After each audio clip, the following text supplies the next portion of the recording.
What's going on, guys, and welcome back to another Five Nights at Freddy's VR Help Wanted video. In the last video, I showed you guys some exclusive gameplay taken from PAX East of the demo that's currently playable there. In that demo, you guys got to see some stuff that isn't really, I don't think it's anywhere else on YouTube currently, so if you haven't had the chance to watch that video, be sure to check it out. I have it linked in the description and in a comment down below. But in today's video, we have an article by Variety, and they talk about their experience playing through FNAF VR, talking with the developers, talking about lore, a bunch of new stuff, and we're going to break it down in this video for you guys. But of course, if you guys want to see more breakdown videos like this and more FNAF VR exclusive gameplay and stuff like that, be sure to smash that like button down below. And if you haven't already, hit that subscribe button because you don't want to miss the upcoming content for FNAF VR because it's only going to get crazier and crazier. But anyways, like I said, we got an article from Variety, which is pretty crazy because, you know, Variety's writing about Five Nights at Freddy's. I never thought I'd see that day, but that's super cool. But yeah, like I said, they talk about a bunch of different stuff. We're going to break it down in today's video. I'm not going to show it on screen though because it's a super long article, and I mean, I'm just going to read it, so I'm just going to have some like random gameplay in the background if you guys want to enjoy that.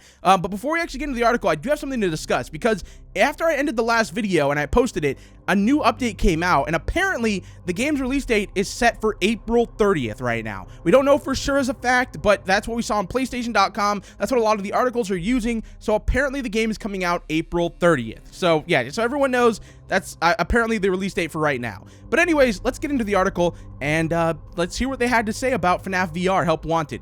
It's most frightening the first time. This isn't to say that one ever adjusts to the scares while playing through the 40 mini-games of Five Nights at Freddy's VR Help Wanted with the PlayStation 4's virtual reality headset. So yeah, if you guys didn't already know, there's going to be 40 mini games in total. Apparently 20 of those are going to be stuff that we've already played through, areas that we know, and the other 20 are going to be their own unique sections in the game made by Steel Wool and stuff like that. So yeah, that's going to be pretty insane. 40 in total though. That's a long game. But that first moment when one of the creepy people-sized animatronics lurches into your face screaming as you sit in the virtual dark of an office or repair shop or inside the ductwork of a restaurant is jump out of your seat, sort of shout, definitely rip off your headphones, scary. So another interesting thing to point out here, he does mention a few locations. Now, he played the PAX East demo. We know there's 3 current stages playable there. So that's 3 out of 40 challenges that are playable there. But, you know, he talks about being in the office, which we already know about, a repair shop, which is interesting. I don't know if he meant like the back room or a physical repair shop,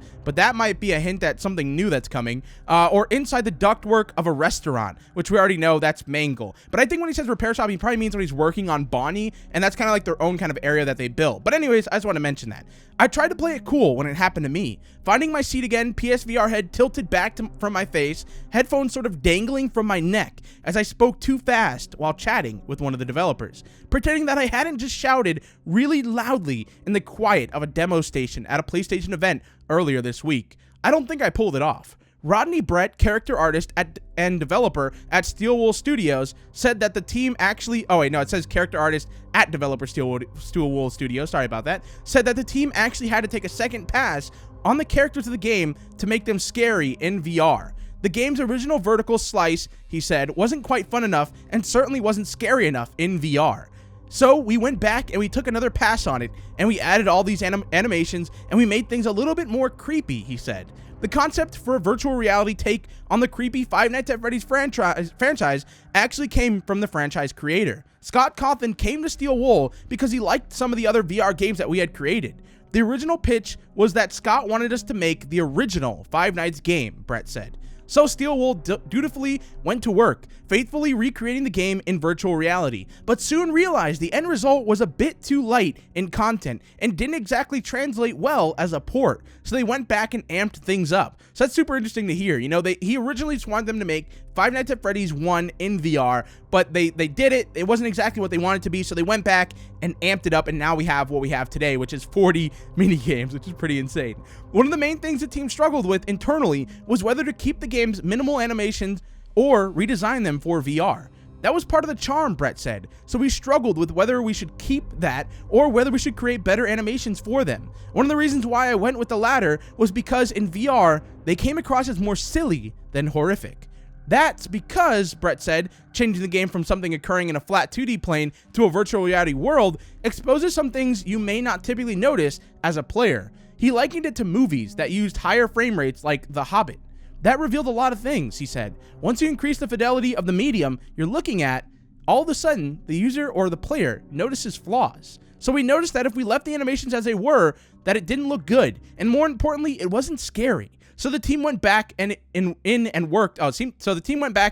worked to increase the detail of the characters and their animations without losing the original feel. That included making sure they moved like machines and added details like hydraulics to their design. When Cawthon saw the game in action, he loved it. He started wondering how the other games would look in VR, Brett said. And then, what was originally a port of the first game just started growing. Soon, all of the Five Nights games were in the VR experience, and they started adding a few new experiences. Our internal development team came up with some ideas, and then we ran it by Scott, Brett said. We eventually developed this fully featured 40-plus minigame version that I would describe as a best of Five Nights. Oh, that's exciting. The demo shown off at PAX East this week features 3 of those minigames. The first is the classic Five Nights at Freddy's experience, where you play a guard sitting in a room with cameras trying to keep an eye on the roving animatronics so they don't murder you. The game features new animations because the development team realized that the original motion, which essentially had the characters sliding down hallways, looked more funny than frightening in VR. They also built out the detail of the models to enhance how frightening they are. The goal of the game is to survive the night, locking one or both of the doors to your office at the right moment to prevent your death, but also to preserve the slowly depleting energy. The second experience has you following simple instructions while you repair one of the giant creatures up close and personal. Now, when he says one of the giant creatures, if you guys saw my gameplay from yesterday, you guys know he's talking about Bonnie here, it seems like. The final experience on hand has players sitting in ductwork, following slightly complicated instructions to keep the AC functioning correctly, while making sure they're not murdered. Oh, so that's interesting. So you're not just there to repair Bonnie, you're trying to fix the AC with Bonnie in the room with you. Oh wait, no, actually that's the AC, I forgot. That's Mangle. I was thinking something else. I don't know why, but okay, so that's actually Mangle. Okay, so we know about this. As you guys know, you have to shine your light at Mangle to keep it away from you. But if you don't shine your light, because you have to work on the vent at the same time, the AC. So while you're working on that, Mangle moves closer, but you have to keep looking back at it to keep it away, from my understanding. The gameplay is very simple, relying on the Move controllers to push virtual buttons, turn knobs, pull levers, and do minor repairs. The real payoff is the game's ability to steadily crank up the tension and try to distract you until it's too late. After playing through the included minigames and surviving, players can go through them again in a sort of nightmare mode. Wait, what? Okay, we've never heard this before. This is new. So after you play through the included minigames and survive them, you can go through them again in a nightmare mode, which cranks up the difficulty and distraction in every game. Beat that and players are treated to an end game with Brett said, wait, what? Which Brett said adds to the lore of the Five Nights at Freddy's world.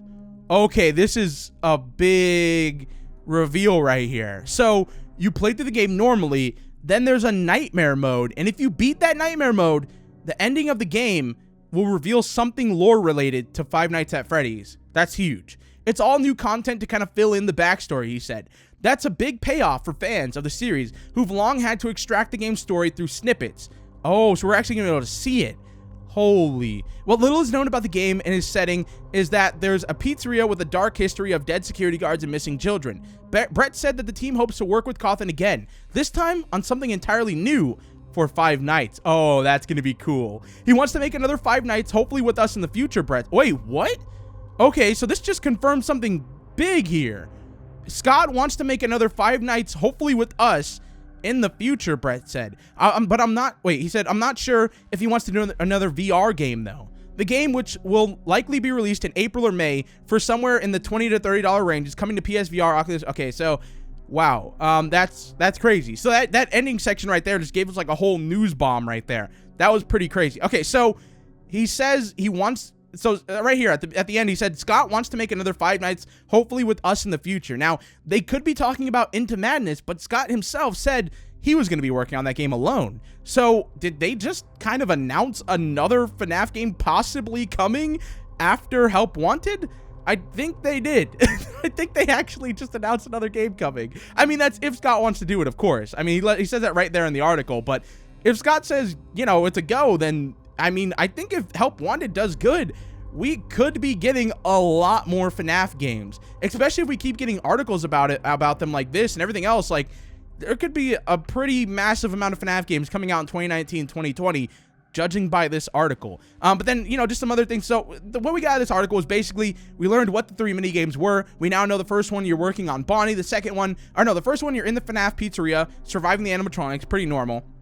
The second one, you're working on Bonnie, you gotta take out his eye, you gotta fix him and stuff like that. The third one, you're in the vents, the vent duct with Mangle, and as you guys know, we're trying to repair the AC while keeping the light on Mangle to survive the night, and that's super cool. We also learned that Scott is possibly gonna be making a new game sometime soon, and that if you beat the game, you can play through it again on Nightmare mode and actually unlock some new stuff. So that's actually super exciting. Now, there was one other article I did find that I wanted to mention. There's a whole PlayStation article, which if you guys want to see me read that, it's super long too. But I just wanted to, mention one little snippet from it. But if you guys do want to see me read that, let me know by leaving a like on the video down below. If we get enough news tomorrow, I'll go ahead and compile it together with whatever we get tomorrow, and we'll just make one giant video on it. But he says somewhere at the bottom of this article, let me go ahead and see if I can find it, and I'll start it whenever we find it up. Okay, guys, so I found the section of the article that I was looking for, which once again, I'll have all these articles linked in the description down below. Be sure to check them out if you haven't already. But it says the final version of Five Nights at Freddy's VR Help Wanted, set to be released on April 30th, will have 40+ levels of delightfully scary scenarios to play through. So once again, right there at the beginning, April 30th, that release date. This is on PlayStationLifestyle.net. So to play through, with collectibles to be found and unlockables to be earned. There will be a game hub set in an arcade where you'll be able to see what you've unlocked and turn in tokens you found to unlock even more stuff. The replay value of the game may be pretty high, and even if you have played through a bunch of Freddy stuff before, the developer says that there are a bunch of new things created just for the VR game. So I just want to mention that section because that's super exciting. It mentions that there's a hub. So we've seen a small snippet of this only in my gameplay that I showed yesterday on the channel. And if you guys watch that, like I said, you got to watch that gameplay if you haven't already, because you won't see the hub. But it's a little hub. You can kind of see like a small portion of it. But I guess in that hub, there's going to be an arcade where you can like play it and put in coins to unlock stuff. That's going to be really, really cool. I love the idea of that. This is going to be awesome. I mean, there's going to be so much replayability. There's 40 challenges. I mean, you can make it 80 because you got to play through them again and beat them on Nightmare mode to actually unlock that secret ending. But not only that, there's even an arcade where you can maybe even play arcade games, put in coins, unlock collectibles, all that kind of stuff.